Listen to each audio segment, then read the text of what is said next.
আমি দুনিয়ার আশা ছাইড়া দিছি এই সময়।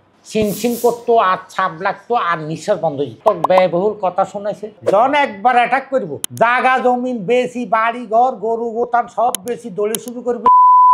আমি উপকার না হলে রোজা রমজানের দিন মিশা কথা কইলে লাভ আছে।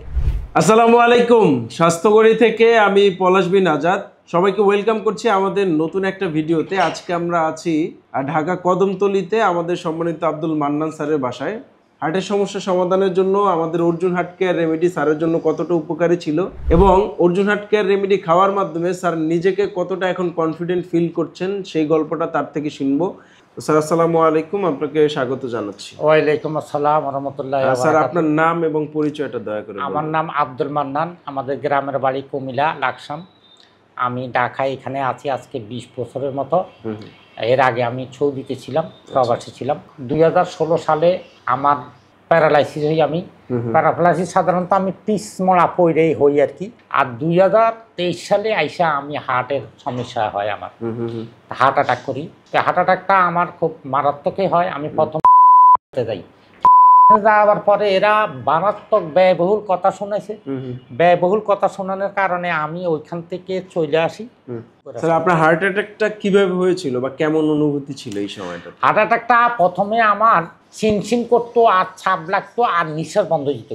আমি নিঃশ্বাস নিতে আমার কষ্ট হইতো।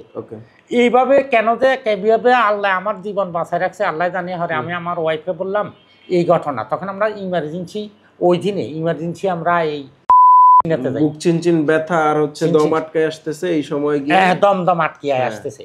তো এই সময় আমরা ইমার্জেন্সি, তখন আমি বুঝতে পারছি যে এরকম কিছু হয়তো হচ্ছে। তখন আমি এই তাড়াতাড়ি এখানে গেছি। এখানে এরা প্রাথমিক ওষুধ দিল, বিভিন্ন রিপোর্ট করলো। ইয়ার পরের দিন গেছি, এরা আমার বললো যে ওই যেটা আরেকটা আছে ধানমন্ডি, ওইখানে যাওয়ার জন্য। ওনারা আমারে বললো রিং বসান, এই সেই বহুত কিছু, 5 লাখ লাগবো, এটা এগুলা শুনে তো আমি চলে আসি। বাংলাদেশের সকল চিকিৎসার হাসপাতালগুলোতে রিং পরানোটা একটা এরা আগে রিং বসাইতে কয়। কোরবানির ঈদ ছিল, ঈদের দিন আর যাইনি। ঈদের পরের দিন আমার খেয়াল আছে, তারিখটা আমার খেয়াল নাই। আমি এই হৃদরোগে যাই। আমি কিন্তু 90% শিওর ছিলাম আমি মারা যাব, এমন একটা অবস্থা গেছে। আমি দুনিয়ার আশা ছাইড়া দিছি এই সময়। এমনিতেই তো আপনার শরীরে এক সাইড প্যারালাইজড, এমনি প্যারালাইজ, তার উপরে আবার হার্ট অ্যাটাক। এবং অ্যাটাকটা কিন্তু একেবারে ছোটখাটো হয় নাই, মোটামুটি ভালো হয়। তো এরা যে ওষুধগুলো দিছে, ওষুধগুলো খাইতেছি। কিছুতে এই ওষুধগুলো প্রাথমিক কিছু হয়তো দামাই রাখতে। ইয়ার পরে আমি তো প্রি মানুষ, আজারিয়া মানুষ, নেটের মধ্যে খালি টিভি করি। অর্জুনের কথা লেখা আছে, তা আমি অর্জুনের কথা মানুষের কাছেও শুনছি বা আমি হালকা পাতলা জানি অর্জুনের এগুলা মানুষের উপকার হয়। তো কেন জানি আপনাদের এই স্বাস্থ্যগড়িতে এটা আমার মোবাইলের স্ক্রিনে আছে বারবার। এটার বেলায় অনেকগুলা মানে কথা আমি শুনছি। এটার প্রতি কেন আমার একটা বিলিভ চলে আসছে, একটা মানে আস্থা আমার এটার উপর আছে। আমি কয়েকবার এই পেজটারে দেখছি, উল্টাই পাল্টাই দেখছি, কয়েকবার আমার এখানে আসতেছে। অর্ডারে আমি কাজ করছি, দেওয়ার পরে আবার কনফার্ম করে এই জিনিসটার অর্ডার দিছি আমি অর্জুনের। তখন কিন্তু এটা যে আসলে এতটুকু উপকার হইব আমি ওই সময় চিন্তা করি। এটা খাওয়ার পরে আপনার আসলে কি উপকার পাইছেন আপনি? না, আমি উপকার না হলে রোজা রমজানের দিন মিশা কথা কইলে লাভ আছে। আমার সমস্যা রোগ দিছে আল্লাহ, বালা করার মালিক আল্লাহ, হয়তো কোনো কিছুর উচিত নাই।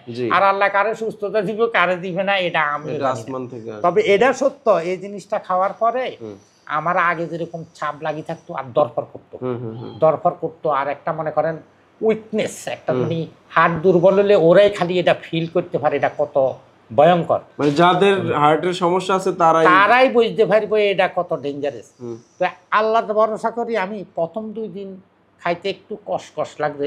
আমি মনে করলাম আরে এটা কি খাইতে পারো, পরে আবার চিন্তা করলাম এটা তো উপকার হইব, আমার খাইতে হবে। লাগলে আমার 10-12 দিন পরেই আমি আল্লাহ দিলে অনেকটা রিল্যাক্স হয়েছি। আপনিও সুস্থ থাকতে চাইলে, রোগ থেকে মুক্ত থাকতে চাইলে আপনারও এই রেমেডিটা অর্ডার করে প্রতিনিয়ত সেবন করার মাধ্যমে নিজেকে আরও এনার্জেটিক, আরও স্বাস্থ্যবান এবং নিজের হার্টকে আরও বেশি শক্তিশালী করা উচিত। তো এই আজকে সবার সুস্থতা এবং স্যারের সুন্দর কিছু কথার যে আনন্দ, এটা নিয়ে আজকের মতো বিদায় নিচ্ছি। সবাই ভালো থাকবেন, সুস্থ থাকবেন। আসসালামু আলাইকুম ওয়া রাহমাতুল্লাহ।